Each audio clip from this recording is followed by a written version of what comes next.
a veteran of the Starship Enterprise. I soared through the galaxy, driving a huge starship full of people from all over the world, all working together to explore strange new worlds, seek out new life and civilizations, and to go boldly where no one has gone before. I'm the grandson of immigrants from Japan. My mother was born in Sacramento, and my father was a San Franciscan. They met and married in Los Angeles, and I was born there. I was 4 years old when Pearl Harbor was bombed on December 7th, 1941, and overnight, America was swept by hysteria. Japanese Americans were suddenly looked upon with suspicion, fear, and outright hatred simply because we happened to look like the people that bombed Pearl Harbor. And the hysteria grew until in February 1942, the president ordered all Japanese Americans on the West Coast to be rounded up and imprisoned. According to a 2023 Sage Journal article, the American dream has been a symbol of achievement in American culture for centuries. However, historical barriers to equal opportunity through racial discrimination have placed many behind that wall. These barriers significantly reduce one's life satisfaction, making obtainment of the American dream impossible.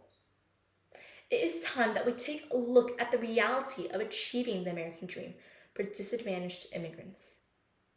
Why Love a Country That Once Betrayed Me? A TED Talk by George Takei. On April 20th, I celebrated my 5th birthday. And just a few weeks afterward, my father got me and my little brother up very early one morning and dressed us hurriedly. 2 soldiers marched up our driveway. They stomped the front porch, banged on the door, and ordered us out of our homes. My father gave me and my little brother small luggages to carry, and we stood and waited for my mother to come out. When she finally did, she had our baby sister in one arm, a huge duffel bag in the other, and tears streaming down both her cheeks. I will never be able to forget that scene. We were taken from our home and loaded onto trains with other Japanese Americans. There were guards stationed at each end, as if we were criminals. We were taken 2/3 the way across the country, rocking on that train for 4 days and 3 nights, the swamps of Arkansas. I still remember the barbed wire fence that confined me, and the tall sentry towers with machine guns pointed right at us. I remember the searchlight that followed me as I made my nightly runs from the barrack to the latrine. But 5-year-old me thought that it was kind of nice for them to light the way for me to pee. It became routine for me to line up 3 times a day, to eat lousy food in a noisy mess hall, and to go with my father to bathe in a mass shower. Being in prison became my normality. When the war ended, we were released and given a one-way ticket to anywhere in the United States. My parents decided to go back home to Los Angeles. But Los Angeles was not a welcoming place. We were penniless, and hostility was intense. Our first home was in the lowest part of the city, living with derelicts, drunkards, and crazy people. I remember once a drunkard came staggering up to us, fell down, and threw up. My baby sister said, "Mama, let's go home."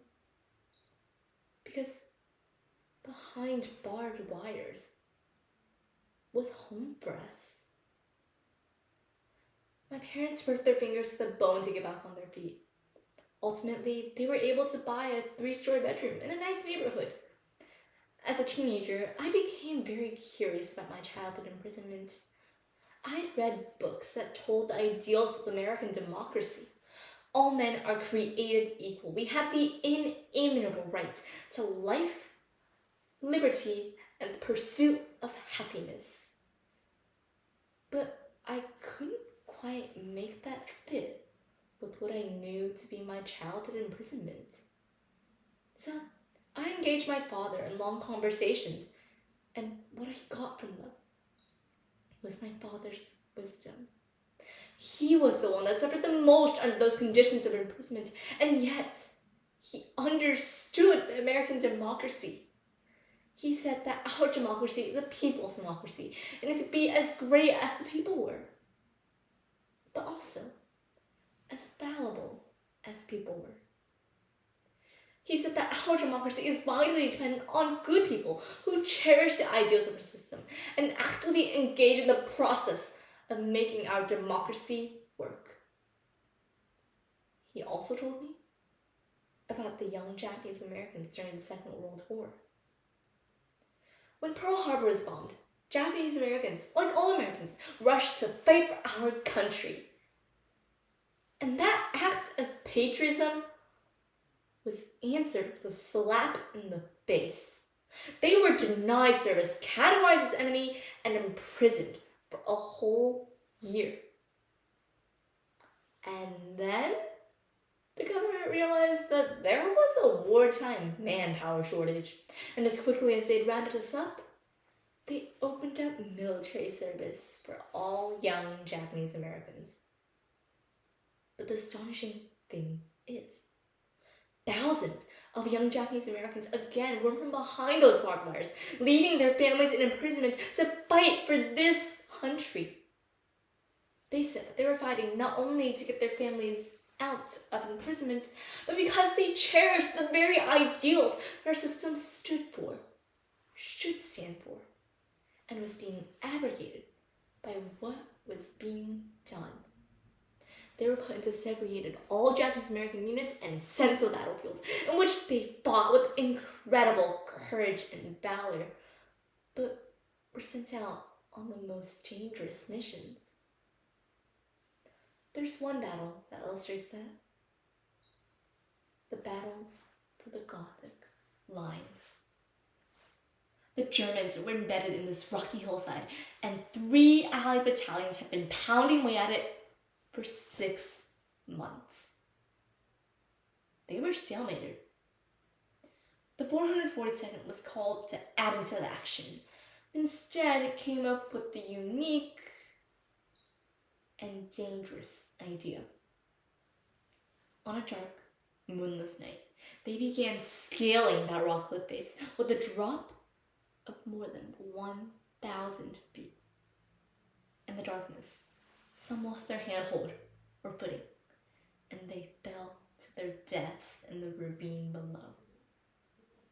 But they all fell silently. Not a single one cried out, so as to not give their position away. Those that made it to the top stayed there and attacked as soon as the light broke. The Germans were surprised, and they took the hillside and broke the Gothic line. A 6-month stalemate was broken by the 442nd in 32 minutes. And they are my heroes. They clung to the belief in the shining ideals of this country, and they proved that race is not how we define being American. They left a legacy, and I am dedicated to making my country an even better America and to making our government an even truer democracy. It's because of the struggles that I've gone through and the heroes that I have that I can stand before you as a gay Japanese American. But even more than that, I am a proud American.